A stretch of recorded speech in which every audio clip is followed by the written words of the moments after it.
Diriwayatkan dari Ibnu Abbas, bahwa Nabi Adam dan Siti Hawa diam di surga hanya setengah hari dalam hitungan hari akhirat, yang sepadan dengan 500 tahun hitungan hari di dunia.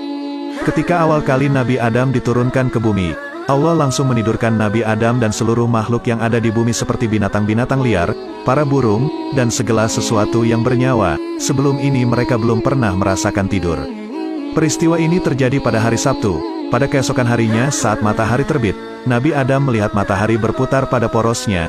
Hal ini membuat ia terkagum. Matahari yang semakin tinggi dan semakin panas ternyata membuat Nabi Adam merasa terbakar, karena saat itu ia masih dalam keadaan telanjang tanpa penutup apapun. Malaikat Jibril yang kebetulan datang untuk melihat keadaan Nabi Adam merupakan kesempatan baginya untuk mengadukan sesuatu. Ia berkata kepada Jibril, "Wahai Jibril, aku tidak tahan kepada panasnya matahari, karena aku sekarang masih dalam keadaan telanjang." Akhirnya malaikat Jibril memberikan solusi. Kepala Nabi Adam langsung ia usap dan tinggi Nabi Adam pun menjadi berkurang menjadi 35 zirok. Dengan ini ia tidak terlalu kepanasan oleh terik matahari. Diriwayatkan dari Imam Qatadah, konon Nabi Adam memiliki fisik yang sangat tinggi, sehingga ketika saat ingin minum, ia cukup menjulurkan tangannya ke awan dan mengambil airnya. Hari demi hari berlalu, Nabi Adam mulai ditumbuhi rambut di kepalanya, kuku-kuku di tangannya juga turut semakin memanjang. Hal ini membuat malaikat Jibril segera mendatangi Nabi Adam untuk mencukur rambutnya yang telah panjang, dan juga memotong kuku-kukunya. Kemudian bekas potongan rambut dan kuku Nabi Adam dikuburkan dalam tanah. Kemudian Allah menciptakan pohon kurma dari potongan rambut dan kuku Nabi Adam tersebut. Karena itu dikatakan oleh hadits Nabi, "Muliakanlah paman kalian," yakni maksudnya pohon kurma. Karena kurma tumbuh dari bagian fisik Nabi Adam. Kurma merupakan pohon pertama yang ada di bumi. Pohon kurma banyak menyerupai dengan manusia, seperti dalam hal lurus dan tinggi perawakannya, perbedaan jantan dan betinanya, kekhususannya dengan perkawinan, aroma mayangnya seperti bau sperma, dan tertutup mayang seperti ari-ari yang terdapat anak di dalamnya. Ibnu Abbas berkata, ketika Nabi Adam bertempat tinggal di bumi telah berjalan selama 300 tahun, ia tidak pernah mengangkat kepalanya ke langit karena rasa malunya kepada Allah.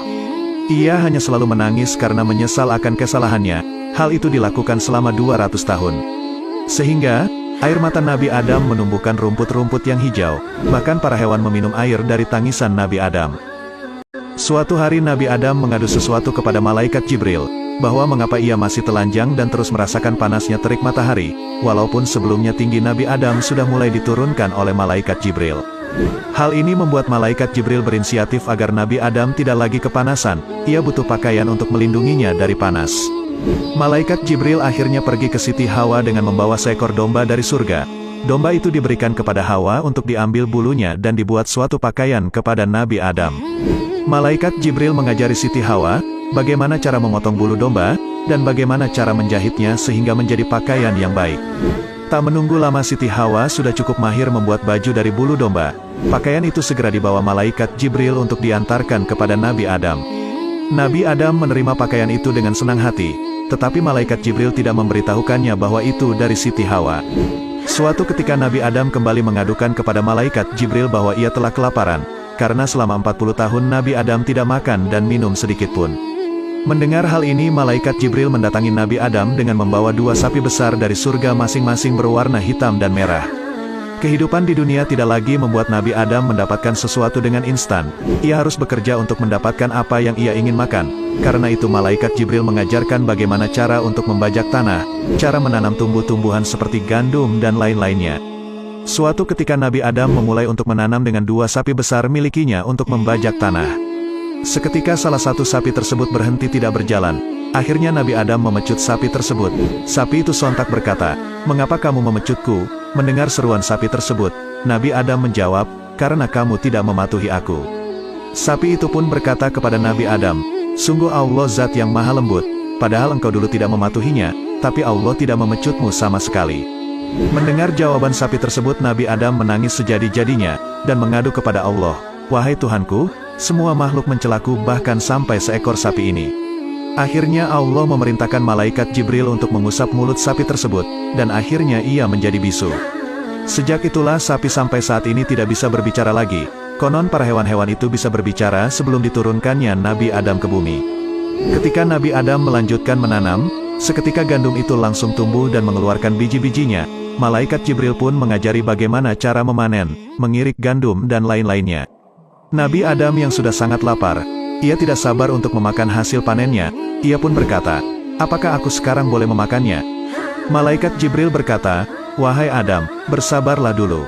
Malaikat Jibril memperlihatkan kepada Nabi Adam bagaimana cara membuat gandum itu menjadi tepung. Jibril mengambil 2 batu gunung, kemudian ia menghaluskan gandum hasil panen Nabi Adam sehingga menjadi tepung. Melihat gandum yang sudah halus, Nabi Adam kembali berkata, "Wahai Jibril, apakah aku boleh untuk memakannya?" Jibril kembali berkata, "Wahai Adam, bersabarlah dulu." Malaikat Jibril kemudian pergi sejenak dan ia kembali dengan membawa segenggam api dari neraka yang telah didinginkan ke air sebanyak 7 kali. Karena jika tidak demikian, niscaya bumi dan seisinya akan dilumat karena panasnya api neraka. Dengan api itu Malaikat Jibril mengajarkan kepada Nabi Adam bagaimana cara membuat roti dari gandum. Saat adonan roti selesai, Nabi Adam berkata, "Wahai Jibril, apakah aku sekarang boleh memakannya?" Nabi Adam benar-benar tidak sabar lagi akan rasa laparnya. Tetapi Malaikat Jibril ingin mendidik Nabi Adam dengan kesabaran. "Wahai Adam, bersabarlah dulu, tunggulah hingga matahari terbenam maka kamu boleh memakannya, agar sempurnalah puasa bagimu." Hal ini menjadikan Nabi Adam adalah manusia pertama yang berpuasa di bumi. Waktu yang telah ditunggu-tunggu Nabi Adam telah tiba, matahari mulai terbenam. Ini saatnya ia boleh memakan rotinya. Roti yang sudah disiapkan di hadapannya, kini ia mencoba untuk mengambilnya. Tak disangka, roti yang ingin disantapnya itu jatuh dari ketinggian yang ia tempati. Nabi Adam segera mengejar untuk mengambilnya. Malaikat Jibril pun berkata, "Wahai Adam, seandainya kamu bersabar dengan tanpa mengejarnya, niscaya roti itu datang dengan sendirinya." Diriwayatkan ketika Nabi Adam telah memakan sebagian roti tersebut, ia menyimpan sisanya untuk malam selanjutnya. Ia khawatir kehabisan makanan dan harus merasakan payahnya lapar. Tetapi hal ini membuat Nabi Adam mendapatkan teguran. Malaikat Jibril berkata, "Wahai Adam, seandainya kamu tidak menyimpang makanan itu, niscaya anak cucumu kelak tidak akan menyimpan makanan karena takut kelaparan." Ya, ternyata setelah peristiwa ini hingga hari kiamat, anak turunan Adam selalu menyimpan makanan karena mereka takut akan kelaparan. Diriwayatkan ketika Nabi Adam selesai memakan roti, ia mulai merasakan kenyang yang dibarengi rasa haus. Tak lama kemudian ia mengalami sakit perut yang sebelumnya tidak pernah ia rasakan. Ketika Malaikat Jibril datang, ia segera mengadukan rasa sakit perutnya. Jibril pun segera membelah bagian belakang Nabi Adam. Kemudian Nabi Adam bisa mengeluarkan buang air kecil dan air besarnya yang selama ini membuat sakit perut. Ibnu Abbas berkata, ketika Nabi Adam merasakannya kelaparan, ia lupa dengan Hawa yang menjadi pasangannya di surga dulu. Tetapi saat ia merasakan kenyang, ingatannya akan Siti Hawa kembali datang. Suatu hari ia berkata, "Wahai Jibril, apakah Hawa sekarang dalam keadaan hidup, apakah ia telah mati?" Malaikat Jibril menjawab, "Wahai Adam, sesungguhnya Hawa masih dalam keadaan hidup, bahkan keadaannya sekarang lebih baik dari kamu, karena ia hidup di daerah pesisir pantai, ia berburu ikan sepuas hati untuk memakannya." Mendengar kabar ini Nabi Adam merasa senang, ia pun berkata, "Wahai Jibril, di malam ini aku telah bermimpi melihat Hawa." Jibril segera memberitahukan Adam bahwa artinya dia sebentar lagi bertemu. "Wahai Adam, berbahagialah terhadap yang Allah perlihatkan kepadamu dalam mimpimu tadi. Sesungguhnya mimpi itu menandakan kamu sebentar lagi akan bertemu dengan Hawa." Diriwayatkan ketika Nabi Adam telah menjalani ujiannya di dunia, ia pun bertaubat kepada Allah, dan Allah menerima taubatnya sebagaimana yang diabadikan dalam Al-Quran. Kemudian Adam menerima beberapa kalimat dari Tuhannya, lalu dia pun menerima taubatnya. Sungguh Allah Maha Penerima Taubat lagi Maha Penyayang. Dikatakan bahwa ketika Nabi Adam ingin bertaubat dari kesalahannya, ia juga berkata, "Wahai Tuhanku, dengan kebenaran Muhammad, semoga engkau memaafkan kesalahanku." Allah kemudian berfirman, "Wahai Adam, bagaimana engkau bisa mengetahui Muhammad, sementara aku belum menciptakannya?" Nabi Adam pun menjawab, "Wahai Tuhanku, ketika engkau menciptakan aku melihat di cagak aras tertulis, tiada Tuhan selain Allah dan Muhammad adalah utusan Allah. Hal itu membuat aku tahu, bahwa tidak mungkin suatu nama disandingkan dengan namamu kecuali nama itu menjadi makhluk paling mulia di sisimu. Karena itulah aku bertaubat dengan menyebut perantara nama Muhammad." Mendengar hal ini, Allah berfirman, "Benar wahai Adam, aku telah mengampunimu ketika kamu meminta dengan nama Muhammad."